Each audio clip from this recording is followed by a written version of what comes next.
Some confrontations are merely inconvenient, but a few turn deadly when individuals driven by entitlement or disregard for warnings push past limits they were never meant to cross. These 6 cases show how a classic Karen impulse can escalate into fatal, preventable outcomes.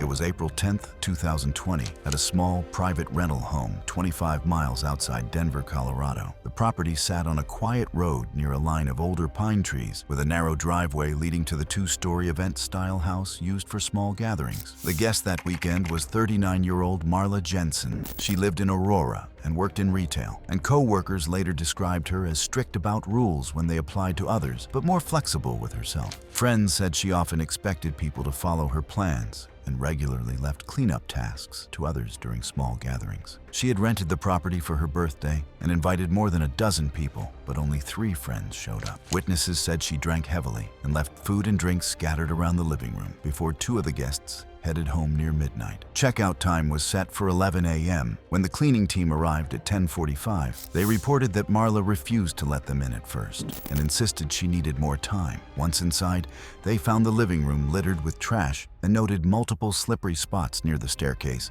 including dried soda and a newer spill close to the first step. As the cleaners moved around to document the condition of the property, Marla walked up the staircase, insisting she still needed access to the upper floor. The cleaners said she moved quickly and ignored their request to stay downstairs while they assessed the mess. One cleaner noticed her foot slide slightly on the first step, but didn't think she lost her balance at that moment. He later reported that her steps looked uneven and unsteady as she continued upward, and said he smelled alcohol when she passed him on the staircase. Based on witness statements, the fall happened less than a minute later. The cleaners heard a sharp slip sound, followed by 2 rapid impacts on the steps. When they turned, they saw Marla tumbling down the lower section of the staircase, her foot sliding off the edge of a wet patch on the lowest steps where spilled drink had pooled across several treads. She fell backward, and her momentum carried her down the remaining distance until the back of her head struck the concrete landing at the base. One cleaner described the sound as a single,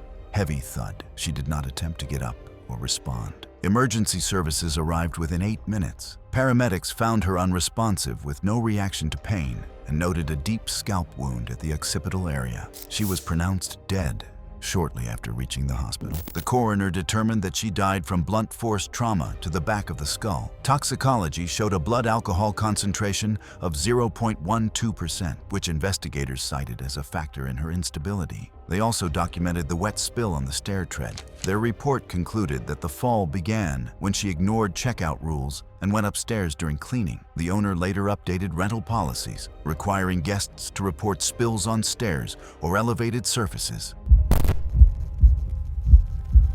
It was February 4th, 2022, at a multi-level indoor climbing facility in Hartford, Connecticut. Bright overhead lighting reflected across the padded floors while staff prepared ropes and equipment for the afternoon crowd. The facility featured both standard bouldering walls and a specialized lead climbing tower that required harness systems and staff supervision for access above 15 feet. Liana Wilson, 28, was visiting the facility during a weekend trip with friends. She worked in digital marketing, and co-workers later described her as dismissive of safety rules when they applied to her, but quick to report others for minor violations. Friends said she often insisted experienced people didn't need basic precautions and regularly left equipment setup tasks to staff during fitness activities. The gym's lead climbing tower featured a secured access gate at its base, with an electronic lock system requiring staff clearance for entry.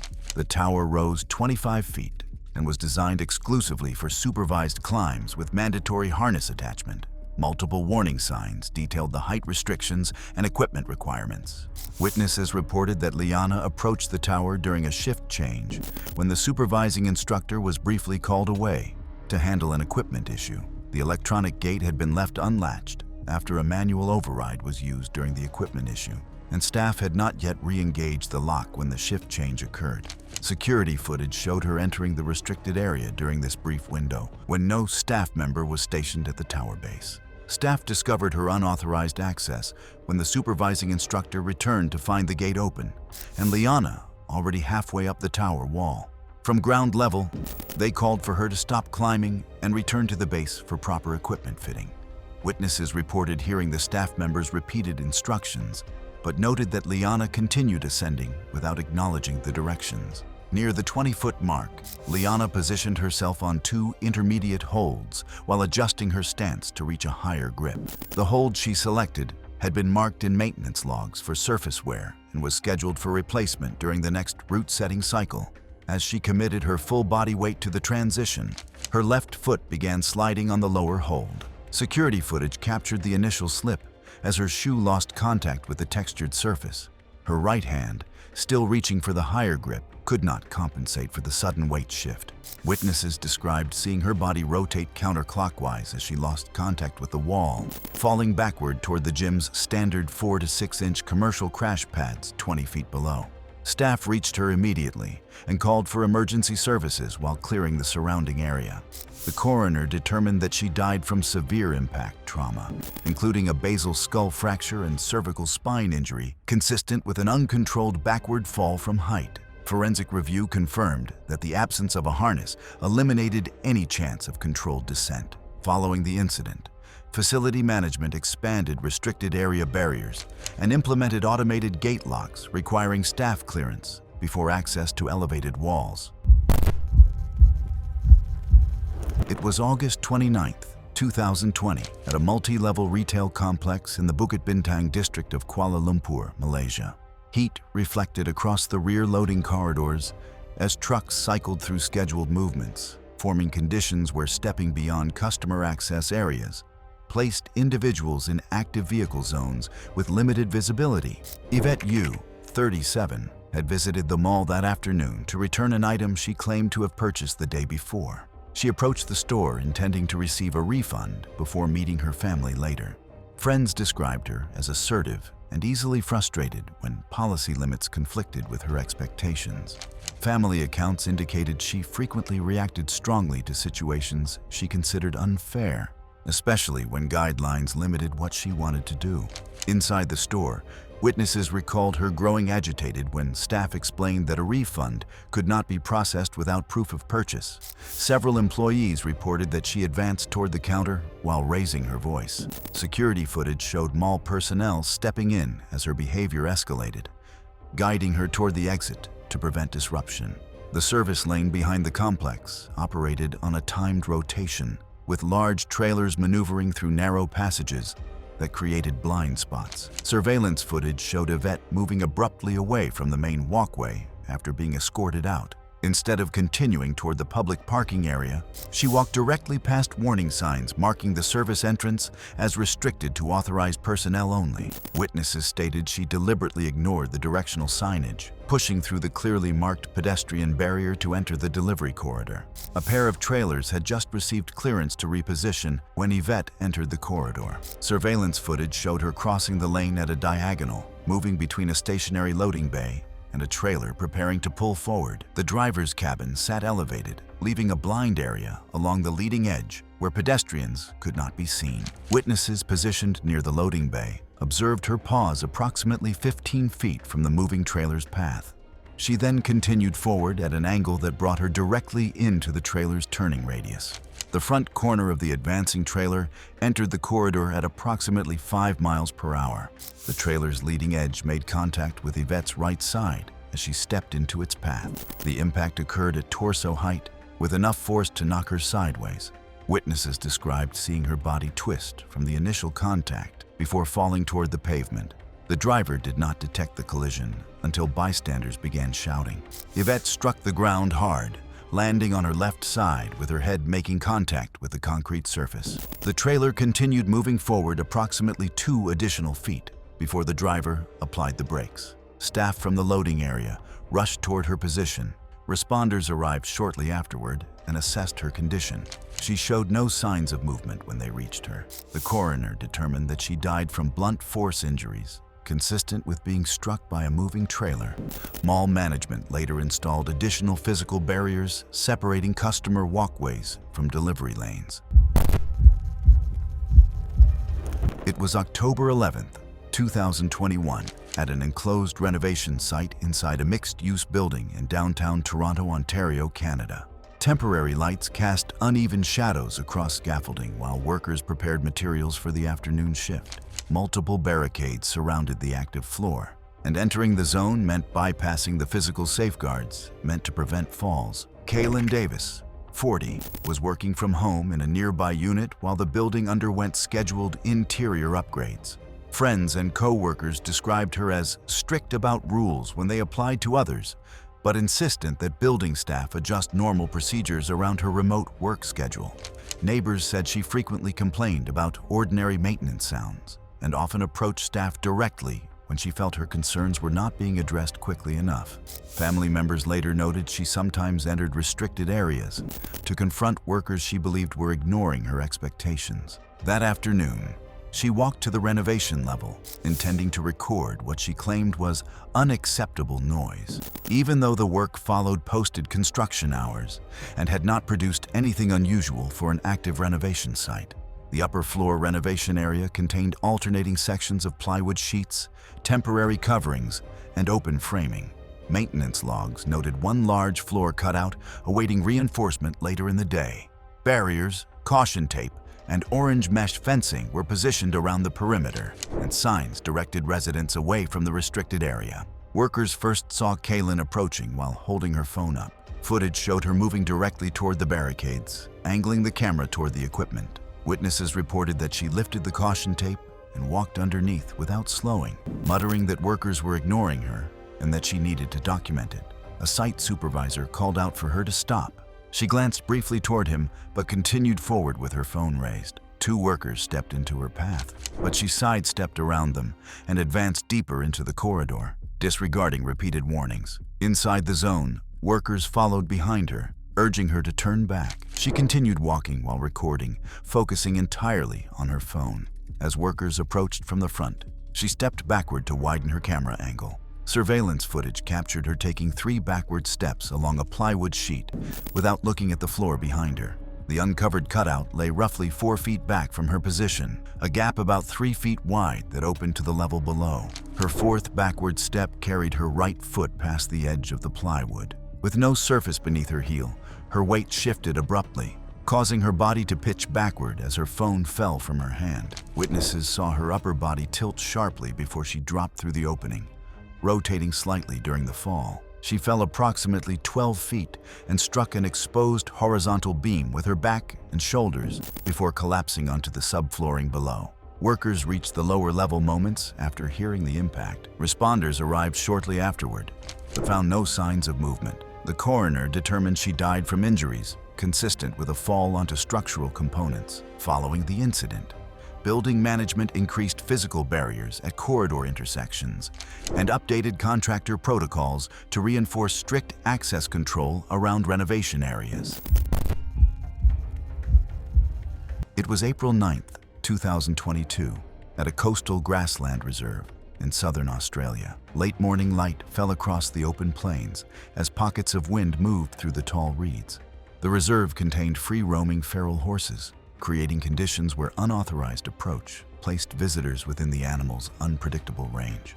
Emily Millier, 34, was visiting the reserve during a weekend trip with extended family. She worked in event planning, and relatives later described her as dismissive of safety guidelines she considered overly cautious or meant for inexperienced visitors. Family members noted she often became defensive when staff or guides questioned her judgment in outdoor settings and regularly ignored distance restrictions at wildlife areas to capture close-range photographs. The horses in this reserve were part of a long-established population known for defensive behavior around people. Rangers had placed informational signs along the marked paths, advising visitors to maintain at least 50 feet of distance and prohibiting food offerings.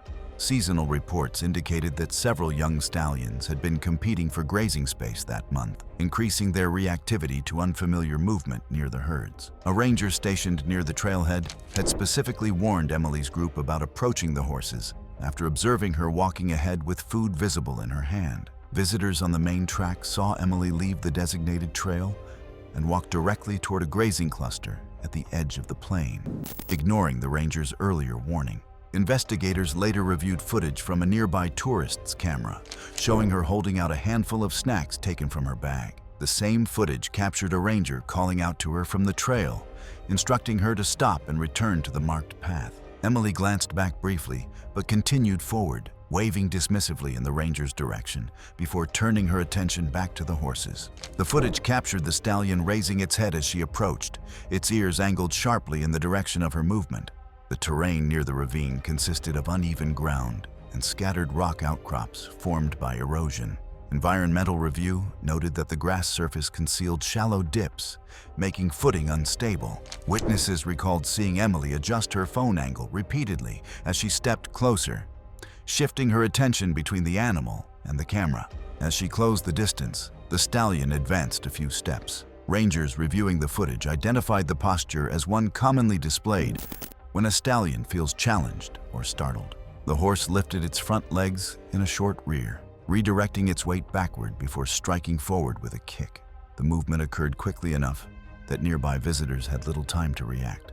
Investigators concluded that Emily attempted to step back during the rear, but misjudged the terrain behind her. Her foot landed on a concealed depression, and she lost balance at the same moment the stallion's kick extended. The force of the impact displaced her sideways into a rock outcrop near the ravine's edge. Several witnesses ran toward her as the horse retreated to rejoin its herd. Responders stationed near the visitor center reached the site soon after. She showed no signs of movement when they arrived.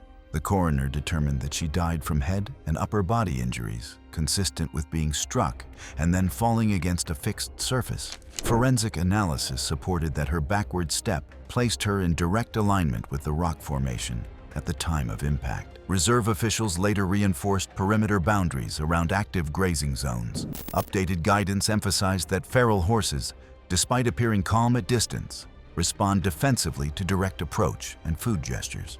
Additional signage was installed along the trail to limit off-path movement and discourage interaction attempts.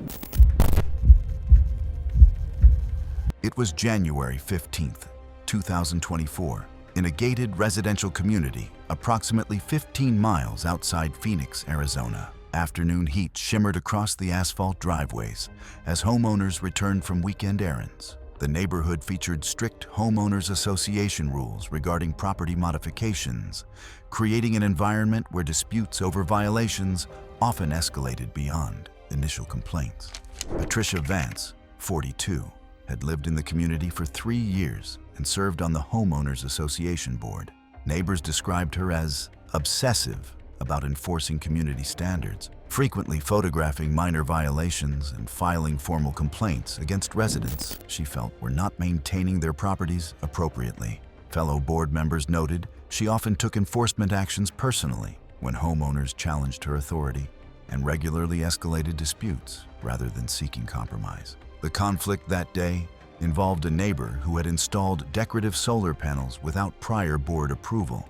Patricia had filed multiple complaints over the previous month, demanding immediate removal of the panels. When the neighbor refused and cited state laws protecting solar installations, Patricia became increasingly agitated and began researching ways to force compliance. That afternoon, Patricia decided to document what she considered ongoing violations by entering the neighbor's backyard while the family was away. Security camera footage showed her walking through an unlocked side gate and moving toward the rear of the house where the solar panels were mounted. She carried her phone and appeared to be taking photographs from multiple angles. The backyard featured a decorative koi pond approximately 7 feet deep at its center, with steep concrete sides that sloped from 3 feet at the edges to the full depth in the middle section. The pond's edge sat flush with the surrounding lawn, making the transition difficult to detect. Patricia moved backward while photographing the solar panels, her attention focused entirely on framing the shots. Security footage showed her taking several steps away from the house to capture a wider angle of the roof installation. The pond lay directly behind her position, though the grass-level border provided no visual warning. As she continued stepping backward, her right foot landed on the narrow concrete edge of the pond. The smooth surface, still wet from the automatic watering system, provided no traction. Her foot slipped immediately, causing her to lose balance and fall backward into the pond. Security footage captured the fall sequence. Patricia dropped into the water in a backward tumbling motion, The back of her head struck the concrete edge with significant force during the initial fall. She entered the water face down, her body going limp immediately after the head strike. The impact rendered her unconscious instantly. Footage showed no coordinated movement after she entered the water. She remained face down in the deeper center section of the pond. The neighbor's security system sent a motion alert to the homeowner's phone, but the notification was missed during their shopping trip. The family returned home approximately 40 minutes later and discovered Patricia's body floating in the pond. They immediately called emergency services. Responders arrived within 10 minutes, but determined she had been deceased for some time. The coroner determined she died from drowning after losing consciousness from blunt force trauma to the head. Forensic analysis indicated the impact rendered her unable to respond to the water submersion, and death occurred within approximately 3 to 5 minutes of the fall. Police conducted a thorough investigation, reviewing all security footage. The footage clearly showed Patricia entering the property without permission and the accidental nature of her fall. No charges were filed against the homeowner after investigators determined Patricia had entered the property unlawfully and the pond met all local safety codes. The Homeowners Association later revised policies regarding board member conduct during violation investigations, requiring all property inspections to be conducted with homeowner consent and prohibiting unauthorized entry onto private property. Thanks for watching. If you like these stories, click here